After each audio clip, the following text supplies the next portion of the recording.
This is the Red Pill Reich. Today we're going to redo the thorough decimation of Just Be White.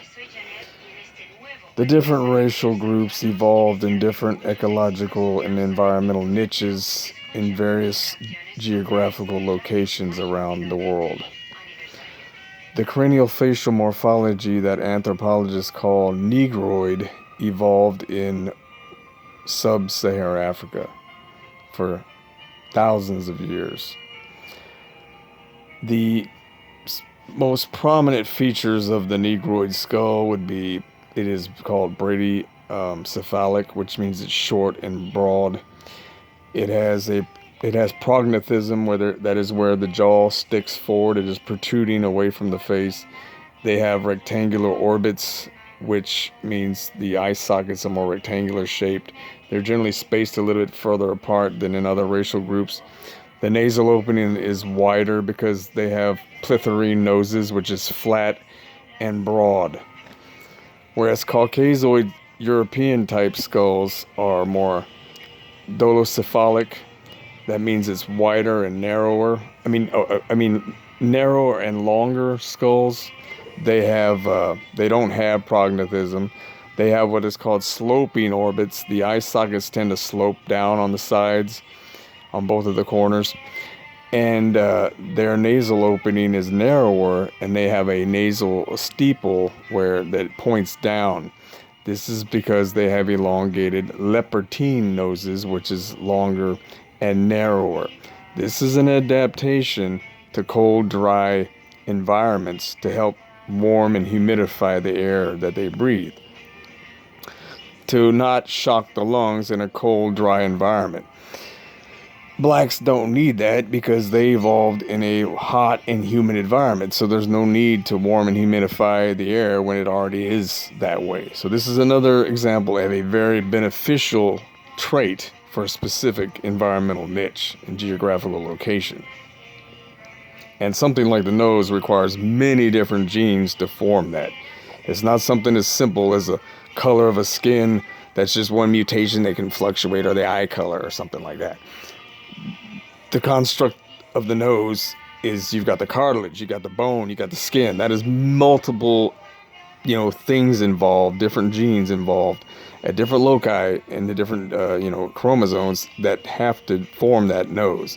So it's not a matter of just one gene fluctuating like skin color, okay? So this is an adaptation for thousands of years, okay? This is just an example of that.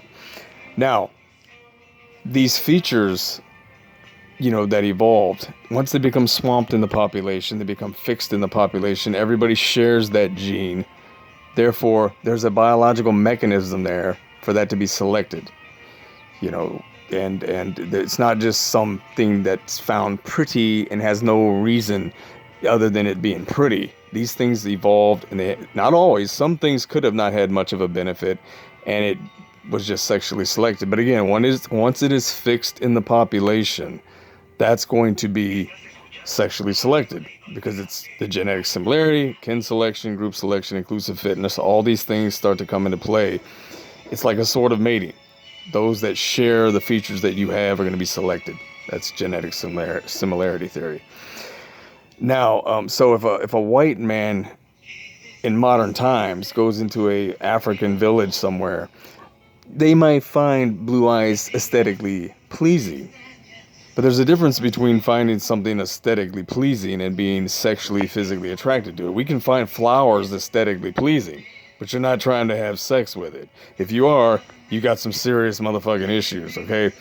These are things, that may be pretty, but again, there's no biological mechanism in this woman to make her select blue eyes. Now, Asians, and whites. Asian women and white people.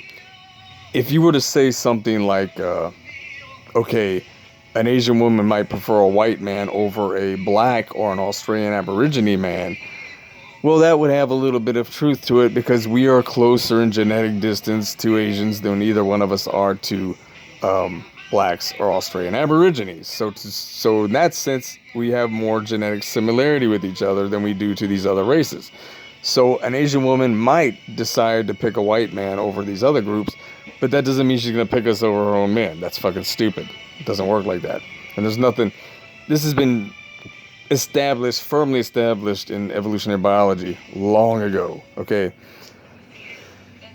These traits, some traits, again, may not have had a beneficial point, but once they became if they were just selectively selected because the woman liked it for whatever reason, it doesn't matter. It is now fixed, and that's not going to change. And there's no biological reason from a woman straight from the Congo or some girl from Asia to pick a white man over her own men. This is nonsense. Now, when you're dealing with mixed race people, then it's going to be, of course, a little bit different due to the admixture. Most African Americans they're not pure Negro. There are mulattoes. They have at least 20% Caucasian DNA. So if a black woman, African American woman, who has the genes in her to produce some of these features, or she shares the feature herself, then she may prefer a more Caucasian looking man. That makes sense. Okay, but a straight up true Negro from the Congo, no, they're going to pick their own men. And there's absolutely no biological mechanism there to make them choose a white man over their own men. Okay, this is nonsense. The features that are best suited for those areas are what's going to be sexually selected. Dark skin in a hot tropical environment is more beneficial than light skin. Now, once you get into northern latitudes, less away from the intense sun, yeah, that's why we evolved in the first place, light skin, because it was beneficial. And those that didn't have it didn't allow the synthesis of vitamin C from the sun. They didn't get enough sun rays, and they developed rickets, and women were dying in pregnancy. They died out. So the ones that survived had to have lighter skin. Now, so, for example, Latinas, if a Latina is, I've lived in Latin countries for a long time, and although there is a caste system in these countries, people still stick to their own group for the most part.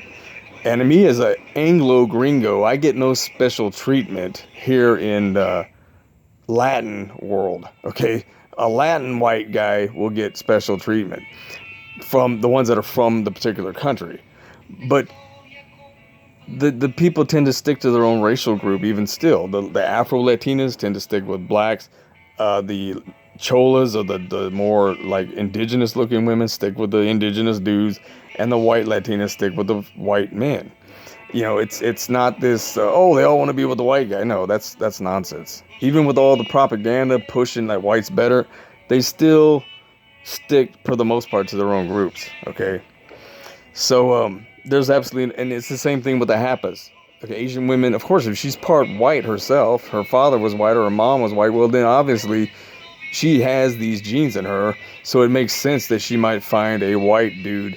Some of them will pick a white guy, some will pick an Asian dude. It's hard to say because due to the admixture.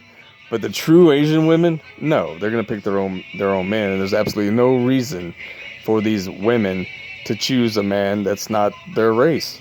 It's nonsense. The dating websites, this is silly too. It's like if I was stranded, shipwrecked somewhere by China, and I'm in China now, and I don't know when I'm going to come back home.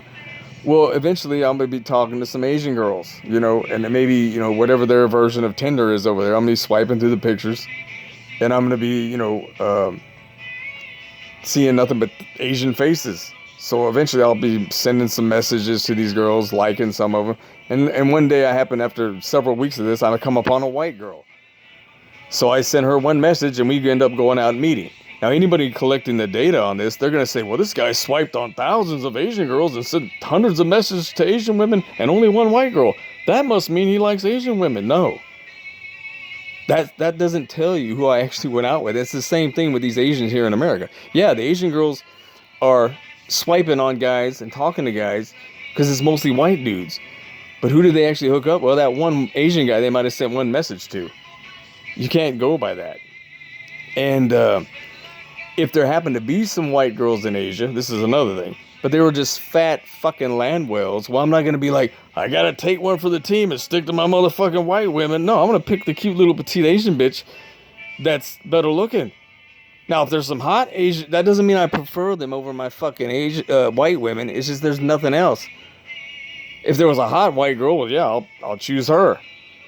And it's the same thing. These Asian girls are in America.